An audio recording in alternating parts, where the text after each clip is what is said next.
From Spain to India to look at two completely different celebrations. The person at the center of all this is Mrs. Indira Gandhi. She's just won a by-election, which returns her to Parliament after an absence of more than 18 months. The by-election was held in the Chikmagalur district of South India, where the other main candidate was a representative of the ruling Janata Party. For Mrs. Gandhi, it was a tremendous victory, and she claimed it had been the good points of her emergency rule that had won her the votes.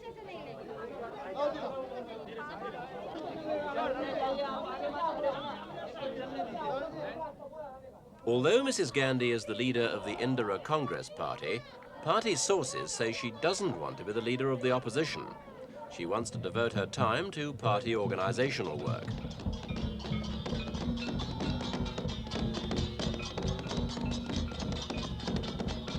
Riding on the new wave of success, Mrs. Gandhi arrived in Britain just a few days after her victory. It was her first visit abroad since being deposed as Prime Minister in the 1977 general election.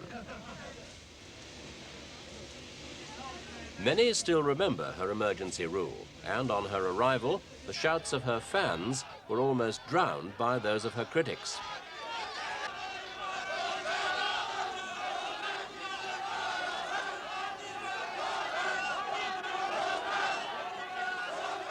Although it was supposed to be a private visit, Mrs. Gandhi, undoubtedly fortified by her victory, spoke to the press. Mrs. Gandhi, what is your ambition now? To be leader of the opposition? No, I've never had any ambition as such. If any ambition, it is to serve my people and my country. You have said that you did not want to be leader of the opposition. Yeah. Is that your still continued intention? Or it is. It is. It is? Yes. In fact, the leader of the opposition has come with us, which is Mr. Stephen.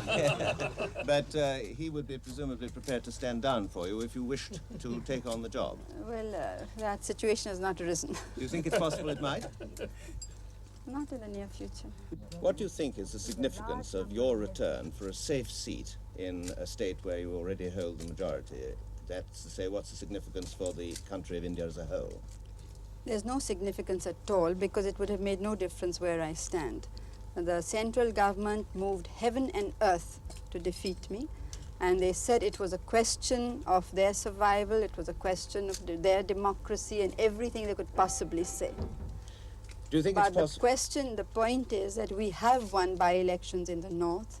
The celebrations at my victory have been tremendous in every city of India, including northern India.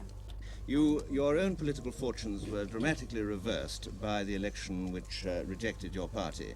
Are you still a convinced Democrat, and will you adhere to the system of democratic elections in the future? Including who called the elections in '77? You called them yourself? Yes. Then. And did I not accept the verdict of the people? You did, and I'm asking, do you intend to confirm that? Why should there be a doubt about it then? Had I not called them, then you could have asked such a question. Your visit here, in spite of you declaring it to be private, is inevitably going to be interpreted as an attempt at a political comeback. Do you see it like that yourself? But what do you mean by comeback? I've never gone anywhere. So far as the political scene has been there, I've always been there.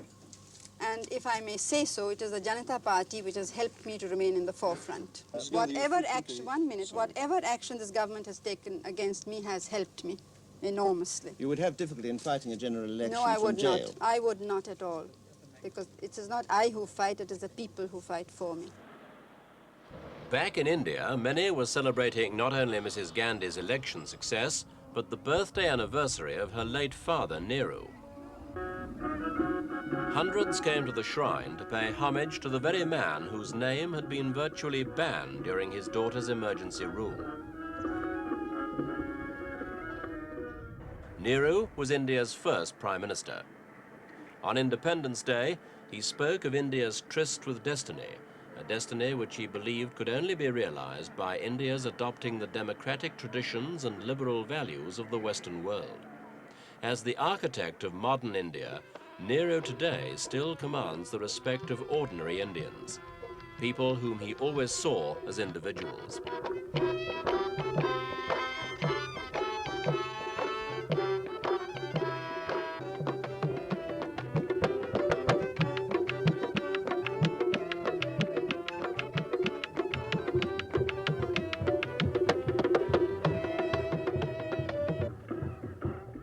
Nehru's grandson, Rajiv Gandhi, and his two sons were there to pay tribute at the shrine which marks the spot where Nehru was cremated in 1964.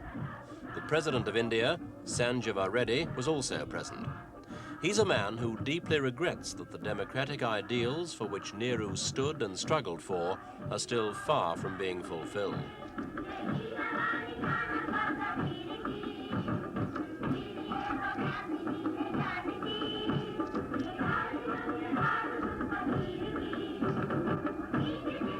Nehru's 89th birthday celebrations coincided with Children's Day this year, so youngsters played an important part in the festivities, which included a display of yoga exercises.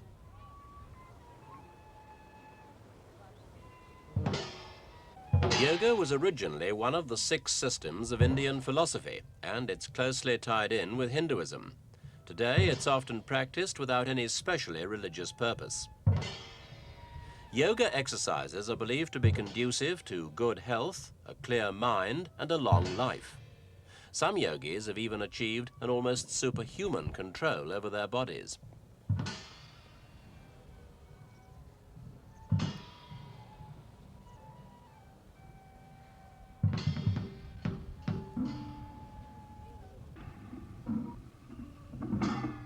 Yoga exercises, when they're taken to the extreme, are believed by some to strengthen the will, so that all the automatic processes of the body are brought completely under the control of the mind.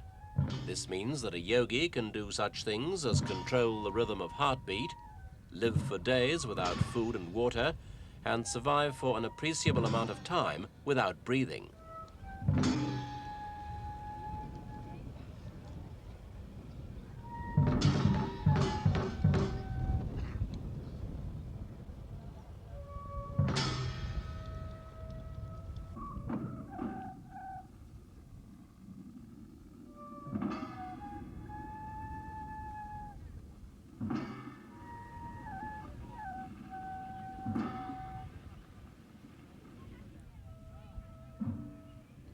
Children's Day this year is of special significance because in 1979 it's the International Year of the Child organized by the United Nations.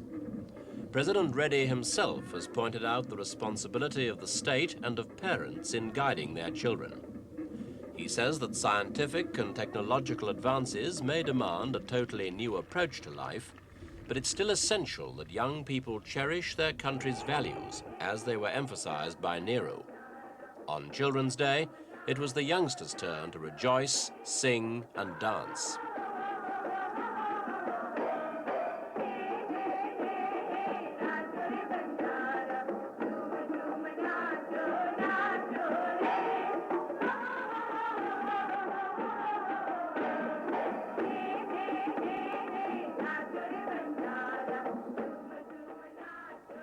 Even today in India, the young are taught to understand the concept of simple living, that material gains needn't be the sole criterion of progress.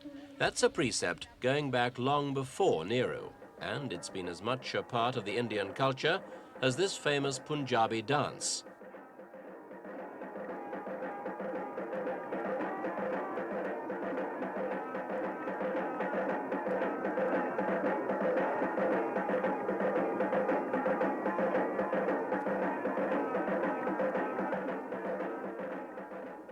Today, the whole political structure of India is under pressure, including Parliament. The people realize that at this time, it's especially important to remember the ideals that Nehru stood for. He was the hero of Indian independence, a man of principle, openness, and democracy. These are the very qualities that the children must learn to respect and vote for if India is to avoid the return of an authoritarian government or emergency rule.